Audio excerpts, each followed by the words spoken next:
बिस्मिल्लाहिर्रहमानिर्रहीम। अस्सलाम वालेकुम व्यूअर्स। तो कैसे हैं आप? अल्लाह के फजल करम से आप लोगों की दुआओं से अल्हम्दुलिल्लाह बिल्कुल ठीक। और दुआ करती हूँ कि अल्लाह ताला हम सबको बिल्कुल ठीक रखे, खुश रखे, आबाद रखे, आजमाइश से चाहे बीमारी से चाहे आमीन। तो आज हम लाए हैं जी बहुत ही मज़ेदार दाल गोश्त की रेसिपी। तो जिसके लिए आपने लेनी है दालें। कितनी कितनी लेनी है? बिस्मिल्लाहिर्रहमानिर्रहीम। सबसे पहले तो आपने लेना है दलिया। दलिया आप देख सकते हैं कि हाफ कप लिया हमने यहाँ दलिया। इसके साथ लेनी है आपने मसूर की दाल। हाफ कप आपने मसूर की दाल ले लेनी है। बिस्मिल्लाह। यानी कि इसकी जो मेजरमेंट है वो आपने एक ही बर्तन से करनी है ताकि मिकदार में कुछ कम पेशी ना हो। हाफ कप मूंग दाल छिलके के बगैर लेनी है आपने ये। साथ ही साथ लेंगे जी चने की दाल। बिस्मिल्लाह। चने की दाल आपने यहाँ लेनी है 1 कप।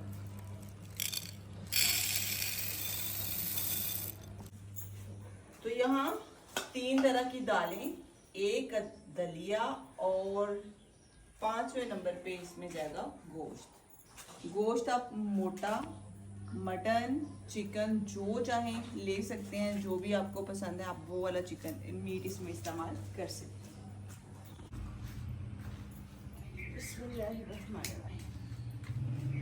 तो आग यहाँ जला देती हूँ ताकि जब तक थोड़ा काम पीछे है वो कर लूँ और आग जल जाए। बिस्मिल्लाहिर्रहमानिर्रहीम। तो ज़ाहिर है दाल गोश्त बना रहे हैं तो साथ में चावल ना बने, ये कैसे हो सकता है। चावल भी हमने यहाँ ले लिए हैं। सबसे पहले आपने लेना है एक मिट्टी का बर्तन। बिस्मिल्लाहिर्रहमानिर्रहीम। तो इसको चूल्हे पे चढ़ा देते हैं। बिस्मिल्लाहिर्रहमानिर्रहीम।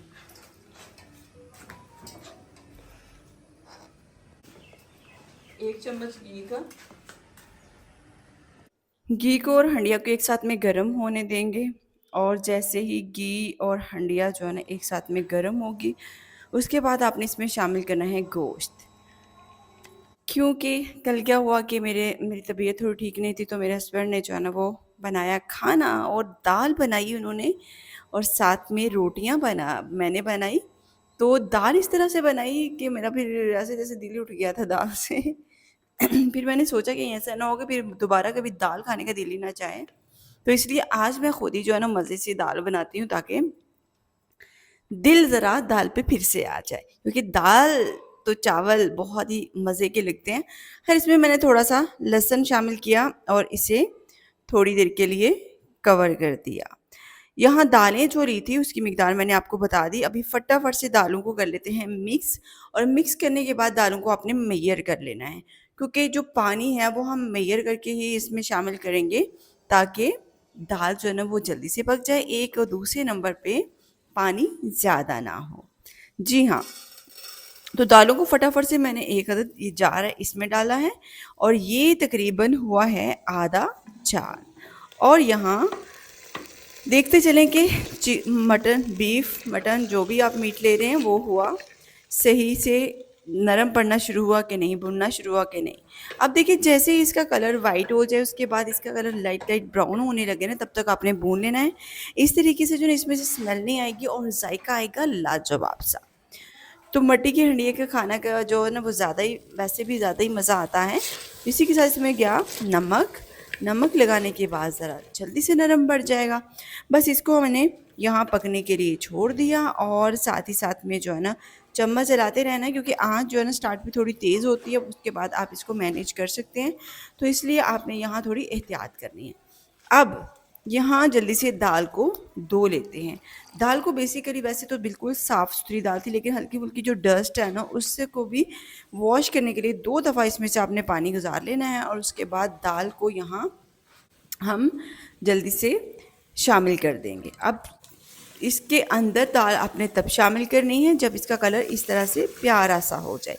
तो देख सकते हैं कि इसमें से रेडनेस जो है ना वो ख़त्म हो चुकी है, एकदम सफ़ेद हो गया ये गोश्त। और अब इसमें शामिल कर देते हैं दाल।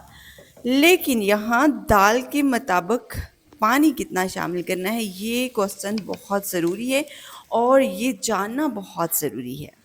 जी हाँ, तो अभी फटाफट से दाल में शामिल कर दिया, गोश्त में शामिल कर दी दाल। अब दाल जैसे ही शामिल की उसके बाद चलेंगे पानी की तरफ। तो पानी आपने इस बर्तन से हमने मेजर किया है, हाफ़ जो था ये मग वो था दाल का। अब पानी इसमें आपने बराबर के 2 मग भर के शामिल कर देने हैं कि आधा मग तो दाल के बराबर हो गया और 3 गुना ऊपर जो है ना आपने इसमें पानी शामिल कर देना है। और दाल को यहाँ जो है ना आपने कवर कर देना है और पकने देना है। खैर 2 मग फटाफट से मैंने इसमें पानी डाल दिया है और अभी हम लोग चलते हैं जी, फटाफट से इसमें डालते हैं चंद मसाला जात, जिसमें बेसिक 2 मसाला जात आपने स्टार्ट पे शामिल करना है, जिसमें आपने लेना है हल्दी पाउडर 1 टीस्पून और साथ ही साथ में आपने लेना है जी यहाँ गरम मसाला।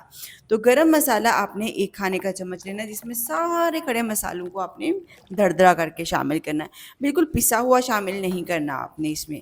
उसके बाद चम्मच चलाना है और इसको रेस्ट पे छोड़ दें। अब देखिए दाल को तो आप भूल जाएँ, क्योंकि ये बहुत ही आसानी से खुद ब खुद ही पक जाएगी, इसकी आपको फ़िक्र करने की बिल्कुल भी ज़रूरत नहीं है। हाँ, अलबत्ता जो बाकी थोड़ा बहुत काम रह गया है ना, हम वो कर लेते हैं फटाफट से। तो बाकी काम में क्या-क्या है, क्या करने वाला है, चलें अब वो कर लेते हैं। ख़ैर यहाँ मैंने ली है प्याज़ और प्याज़ को जल्दी से कर लेते हैं साफ़। प्याज़ जो है ना सैलेड वग़ैरह के लिए आप काट के रख लिया करें साथ में, क्योंकि गर्मी में जो है ना प्याज का खाना बहुत ज़रूरी है। ये बहुत ज़्यादा फ़ायदेमंद है और साथ ही साथ में जो है ना चस्का भी लग जाता है, स्पेशली दाल चावल में हल्का सा प्याज हो बारीक कटा हुआ साथ, तो और भी ज़्यादा मज़ा आ जाता है। तो खैर मैंने यहाँ लिए हैं 2 अदद प्याज और इसको मैंने जैसा भी दरदरा छोटा मोटा जैसा भी मेरे से काटा गया मैंने काट दिया। खैर प्याज को इस तरीके से आपने काट के रख लेना है। जब भी आप खाना खाने बैठे साथ में थोड़ा सा प्याज ले लीजिएगा, तो इससे जो होता है कि आपका इम्यूनिटी सिस्टम स्ट्रांग हो जाता है और गर्मी से भी आप बच जाते हैं और जो तरह तरह के पिंपल्स वगैरह बनते हैं ना उससे भी आप बच सकते हैं। खैर प्याज को काट के मैंने रख लिया और जैसे ही दाल हल्की गर्म हुई है बस अभी, तो इसमें चंद मसाला जात मज़ीद शामिल कर लीजिएगा। इसमें आपने शामिल करना है धनिया पाउडर जो है आप 2 खाने के चम्मच भर-भर के शामिल कीजिएगा। साथ में आपने इसमें कसूरी मेथी शामिल कर लेनी है 1 चाय का चम्मच और साथ ही साथ में इसमें शामिल कर दीजिएगा थोड़ी-सी काली मिर्च। अब जाके जो है ना दाल को हम दम पे छोड़ देंगे, मतलब कि अब इसको हमने साँस नहीं लेने देना, इसका दम बंद कर देना है। तो बस चम्मच चलाएँ, सारे मसाला जात को हिला दें ताकि कोई भी अंदर इकट्ठा होके ना बैठा हो और उसके बाद आपने इसे कर देना है कवर। अब कवर करके हमने इसको छोड़ दिया। इसको इतना छोड़ा कि हम लोगों ने पकने तक इसको बेशक छोड़ दीजिएगा, लेकिन हाँ, बीच-बीच में ज़रूर चम्मच चलाते रहिएगा और साथ ही साथ में चलते हैं जी जल्दी से चावल साफ़ कर लेते हैं। अब चावल क्योंकि अब चावल पुराने हो गए, नई जो फसल है चावल की वो तैयार होना शुरू हो गई है, तो इसलिए यहाँ चावल को थोड़ा एहतियात के साथ देखिएगा, क्योंकि उसमें बाज़ टाइम ऐसा होता है कि कीड़ा वगैरह लग गया होता है, तो उसको आपने एहतियात से निकाल लेना है। उसके बाद धोने में भी आपने बहुत ही एहतियात बरतनी है। अब पहले क्या होता था, चावल में से 2 दफ़ा पानी निकाला तो चावल साफ़, लेकिन अब क्योंकि पुराने चावल हो चुके हैं, तो इसमें से 2 दफ़ा पानी निकालने से ये बिल्कुल साफ़ नहीं होने वाला। इसलिए आपने इसको तब तक धोना है जब तक ये साफ़ ना हो जाए। तो जी हाँ, चावल धो के मैंने रख लिए हैं यहाँ और आएँ देखते हैं जी दाल कहाँ तक पहुँची। तो दाल में अभी बॉयल आने शुरू हो गए, मतलब कि दाल पकना शुरू हो गई है। तो बस इसको हल्की आंच पे पकने के लिए रख दीजिएगा। मेरे घर में अक्सर ऐसा होता है कि दाल जब भी खानी होती है तो उसको हल्की आंच पे चढ़ा दिया जाता है और जब हल्की आंच पे दाल पकती है ना, उसके खाने का जो स्वाद है ना वो आपको 5 स्टार जिसको रेस्टोरेंट कहते हैं आप, उससे भी ज़्यादा मज़े का होता है। तो वैसी दाल आपको कभी भी नहीं मिलती और कहीं भी नहीं मिलती। तो जैसे ही बॉयल आना शुरू हुआ मैंने क्या किया है कि इसमें एक दफ़ा फिर से डोई चलाई और इसको हल्का-सा एक साइड से जो है ना ढीला छोड़ूँगी, मतलब कि अब इसका साँस निकलने देना है आपने। लेकिन जब तक ये गर्म नहीं हो तब तक मैंने इसका साँस मुकम्मल तौर पे बंद करके रखा था। अब थोड़ा-सा ढक्कन साइड पे इसलिए रखा है ताकि उबल के दाल जो है ना वो चूल्हे के अंदर ना चली जाए, वो ना प्लेट में जाने की बजाय सीधी चूल्हे में चली जाए। इसलिए थोड़ा-सा इसको आपने इस तरह से लूज़ छोड़ना है। जैसे ही इसमें 2-4 बुआले आए, उसको पकने दिया अच्छे से, जैसे ही ये अच्छे से पक गई, उसके बाद इसमें आप चम्मच चलाएँ और इसको मिक्स करें। अब देखिए मैं आपको बताती चलूँ कि दाल जो है ना वो पकते-पकते ही मिक्स हो जाएगी।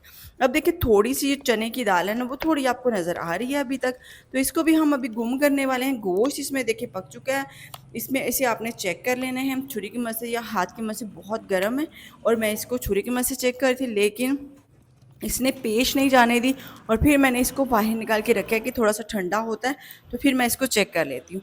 ख़ैर दाल को यहाँ अब डोई की मदद से अच्छे से मिक्स कर लीजिएगा। देख सकते हैं कि गोश्त यहाँ गल चुका है और दाल भी बेहतरीन सी मिक्स हो चुकी है। और इसमें पानी की मिकदार कितनी है, मतलब कि बिल्कुल एक नॉर्मल जैसी दाल होनी चाहिए ना चावल के साथ, बिल्कुल वैसे ही मिकदार इसकी बनेगी। इसी के साथ जल्दी से फटाफट से मैंने धनिया साफ़ करके और धो के रख लिया था, इसको भी काट लेती हूँ। और देखिए धनिया जो होता है ना वो दाल की शान होता है, क्योंकि इसको देख के दिल खुश हो जाता है। इतना प्यारा सा इसका दाल के ऊपर कलर आ रहा होता है ना। और धनिया तो हमेशा कच्चा ही खाया जाता है ना। मुझे किसी ने कमेंट किया कि आप खाने के ऊपर ना कच्चा धनिया शामिल कर देते हैं। भाई धनिया जो होता है ना वो ऐसे ही थोड़ा कच्चा सा ही सैलड की तरह ही मज़े का लगता है। गर्मा गर्म जब आप हंडिया में शामिल करेंगे तो बेचारा कच्चा कहाँ रहता है, वो फिर से पक जाता है। हालांकि इसका कच्चा ही खाना अच्छा लगता है। खैर दाल को मैंने फटाफट से पका लिया है, इसको साइड पे रख दिया और अभी चलती हूँ जल्दी से तड़के की तरफ। तो तड़का लगाना मत भूलिएगा। कैसे लगाना है आज का तड़का? जी हाँ, आज के तड़के के लिए हमने लिया है यहाँ घी थोड़ा-सा। हाँ, हाँ, एक और कमेंट आया हुआ था कि घी बहुत कम जो है ना आप इस्तेमाल करते हैं। तो भई ज़्यादा घी खा के क्या करना है, बीमारियों से लड़ना है। बेहतर है आप कम घी और ऑयल का इस्तेमाल करें और ज़िंदगी को थोड़ा लंबा जिएँ, थोड़ा मज़े से जिएँ। क्या ख़्याल है? अच्छा ना? ऐसा ही होना चाहिए। ख़ैर फटाफट से एक आध प्लेट में निकालती हूँ और आज ना आपको खुश कर देती हूँ। ज़्यादा सा घी और ज़्यादा से मसाले शामिल करके ना आपको खुश कर देती हूँ, लेकिन ये मत भूलिएगा कि इससे सेहत ख़राब हो जाएगी। ख़ैर एक प्लेट में मैंने ज़्यादा सा शामिल कर दिया, तो कि आपकी खुशी के लिए, कि आप ये ना कहें कि ऑयल घी कम इस्तेमाल हुआ, ये प्लेट आपके लिए। जी हाँ, तो ये देख सकते हैं कि आज का मज़ेदार सी दाल गोश्त हमने किस तरीके से फटाफट से बना दी है। अब जल्दी से मैंने कढ़ाई को चूल्हे पे चढ़ा दी है, इस पे थोड़ा-सा धनिये, सब्ज़ धनिये का छिड़काव कर देते हैं। तो इससे अच्छा लग रहा है ना, धनिया दाल जो है ना धनिये से बहुत प्यारी लगती है और मज़े की भी लगती है। मुझे तो बहुत अच्छा लगता है, मैं तो बस आप लोगों के सामने धनिया ऐड कर रही हूँ ना, पीछे करके मैंने इसके ऊपर सब्ज़ मिर्च भी बारीक-बारीक काट के ना शामिल करी, जिससे और भी ज़्यादा अच्छा लगता है और मज़ा आता है। ख़ैर फटाफट से मैंने घी के गर्म होते इसमें ज़ीरा शामिल किया, ज़ीरे के शामिल करने के बाद इसमें पानी शामिल कर दिया। अब 1 मग मैंने लिए चावल, 1 एंड हाफ मग जो है ना मैं पानी का इसमें शामिल कर दूँगी, क्योंकि चावल को मैंने पहले से ही भिगो दिया था। और ये जो चावल होते हैं ना घर वाले, यानी कि अपने इलाके के पानी के चावल, वो बहुत जल्दी नरम पड़ जाते हैं। तो ख़ैर फटाफट से मैंने जैसे ही चावल पानी में बॉयल आया, इसमें शामिल कर दिया चावल, और चावल के साथ इसमें किया नमक। नमक शामिल करने के बाद चम्मच चलाएँ और चावलों को आपने अब पकने देना है। इसको कर देती हूँ कवर, आँच को थोड़ा-सा तेज़ करूँगी ताकि जल्दी से चावल में बॉयल आ जाए। तो चावल में जैसे ही अच्छे से बॉयल आया, मज़ा आ गया, खुशबू आ गई। उसके बाद इसमें फिर से एक दफ़ा चम्मच चलाएँ, बस अब लगा देते हैं दम। 10 से 12 मिनट का इसे दम दे दीजिएगा, यानी कि इसका दम बंद कर दीजिएगा, और उसके बाद हम लोग चलेंगे चावल दिखाने आपको। तो 10 से 12 मिनट में मैंने क्या किया, मैंने फटाफट से असर की नमाज़ पढ़ ली और अभी जो है ना हम लोग वापस आ गए। और यहाँ देख सकते हैं माशाल्लाह से चावल तो बहुत ही अच्छे बने हैं। तो फटाफट से बन के तो टाइम भी बच गया ना, कितनी जल्दी से ये सारे काम हो गए हैं माशाल्लाह से। तो बस ये देखिए जी, आज के मज़ेदार से खिले-खिले से चावल हो चुके हैं तैयार। खाने में बेहद लज़ीज़ दाल गोश्त और साथ में बने सफ़ेद मूँग वाले चावल ज़ीरे वाले। इसी के साथ मुझे इजाज़त दीजिए। अपना ख़्याल रखिए, अपने घरवालों का ख़्याल रखिएगा। खुश रहें, आबाद रहें, हँसते रहें, मुस्कुराते रहें। अल्लाह हाफ़िज़।